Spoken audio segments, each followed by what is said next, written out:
آج کی ہماری گفتگو نہایت ہی انٹرسٹڈ ہونے والی ہے۔ اس کی وجہ کیا ہے؟ وجہ یہ ہے کہ آج ہم دینی مسائل پر بات کم، سیاسی مسائل پر، معاشی مسائل پر، معاشرتی مسائل پر، اس پر آج ہم گفتگو کرنے جا رہے ہیں۔ دور حاضر میں آپ کو معلوم ہوگا کہ سیاسی گہما گہمی ہے اور سیاست عروج پر چل رہی ہے۔ کوئی کسی کا فالوور، کوئی کسی کا فالوور، کوئی کسی کا فالوور ہے۔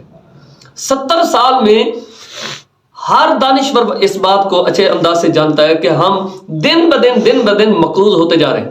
لاجک کیا ہے؟ لاجک ایک نہیں، ہزاروں درد ہیں۔ سب سے بڑا درد کیا ہے؟ کرپٹ نظام ہے ہمارے پاس۔ سیاست دان ہمارے سیاست اس لیے کرتے ہیں تاکہ وہ چند پیسے لگا کر بہت زیادہ کما سکیں۔ وہ کمانے کے لیے آتے ہیں، انسانی خدمت کرنے کے لیے نہیں آتے۔ موجودہ دور میں بھی پیٹرول پھر آگے بڑھ گیا، آپ نے بھی دیکھا، ہم نے بھی دیکھا۔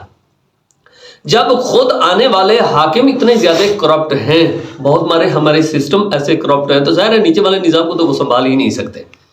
ہم نے کبھی غور کر کے دیکھا تو ہم جب سیاسی معاملے میں گئے تو وہاں تو معاملات کچھ اور ہیں، لیکن ہم نے جب مارکیٹ کی طرف توجہ کی، ہمارا گڑ ہے تو وہ 2 نمبر بن رہا ہے، چینی ہے تو وہ 2 نمبر بن رہی ہے، دودھ ہے تو وہ 1 نمبر موجود نہیں ہے۔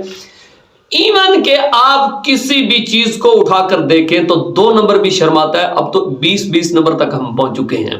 یہ سارے معاملات ہیں۔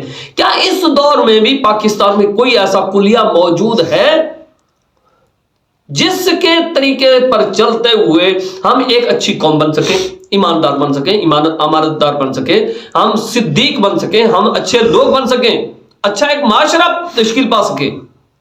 ہاں، ایک نظام موجود ہے۔ وہ کیا ہے؟ وہ نظام مصطفیٰ صلی اللہ علیہ وسلم ہمارے پاس موجود ہے۔ لیکن جو کہ وہاں تک جانے کے لیے ایک نہیں، درجنوں نہیں، سینکڑوں فرعونوں کو قرآنی طاقت کے ساتھ سینہ سپر ہو کر کے لڑنا پڑے گا، پھر جا کر نظام مصطفیٰ صلی اللہ علیہ وسلم کا نفاذ ممکن ہوگا، تبھی خوشحالی ممکن ہوگی۔ لیکن ایک چھوٹا سا میں آپ کو چٹکلا بناتا ہوں۔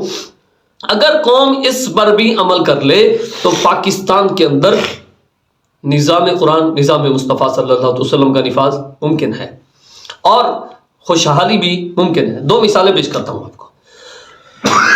جس طرح کسی بھی روڈ پر، کسی بھی شہر میں، کسی بھی حالات میں ایک موٹر سائیکل چلاتے ہوئے سپیڈ سے ایک آتے ہوئے شخص کو دیکھ کر ہم دور سے کہنا بھائی بتی بند کر لیں، لائٹ بند کر لیں، جتنا یہ ہم ذمہ داری سمجھتے ہیں، کاش کہ پارلیمنٹ سے لے کر نیچے تک، دودھ والے دودھی تک اور کرپٹ نظام والے تک، اور جتنے بھی راشی ہیں، سود خور ہیں، جتنے بھی کرپٹ لوگ ہیں، اتنی ذمہ داری کے ساتھ ہر فرد کو غلطی پر ہم ہائی لائٹ کرتے چلے جائیں تو پورا معاشرہ چند دنوں میں آپ کو خوبصورت نظر آئے گا۔ ایک اور مثال دیتا ہوں۔ بائک چلانے والا چلا رہا ہوتا ہے، 70-80 کی سپیڈ میں موجود ہے، سائڈ سٹینڈ اس کے اوپر ہے، اور یہاں سے آواز لگاؤ بھائی سٹینڈ اٹھا لو۔ جیسے یہ ذمہ داری ہے، جیسے یہ آپ کے دل کے اندر ایک محبت کا پیغام موجود ہے، وہی آپ گر جاؤ گے۔ اسی طرح آپ ہر کرپٹ، ہر غلط راستے پر چلنے والے کو جب غلط کہنا شروع کر دیں گے، اچھائی کا حکم نہیں انل منکر، ٹھیک ہے جی، اچھائی کا حکم دیں گے، برائی سے منع کرنا شروع کر دیں گے، تو معاشرہ خوبصورت بن جائے گا۔ ہاں، ایک اور بات بھی ہے جو آپ سے شیئر کرنا چاہتا ہوں، وہ یہ ہے جیسے آپ بڑے دسترخوان سے لے کر چھوٹے دسترخوان تک اور کسی کو نہیں بلکہ مولوی صاحب کو کہتے ہیں حضرت جی پلیٹ اپنی صاف کریں، کیونکہ سنت، یہ پلیٹ صاف کرنا سنت مبارکہ ہے۔ 2, 3, 4, 500 جتنے لوگ بھی موجود ہیں ان میں سے سب سے لازم مولوی صاحب پر ہے کہ یہ پلیٹ آپ نے صاف کرنی ہے کیونکہ یہ سنت ہے۔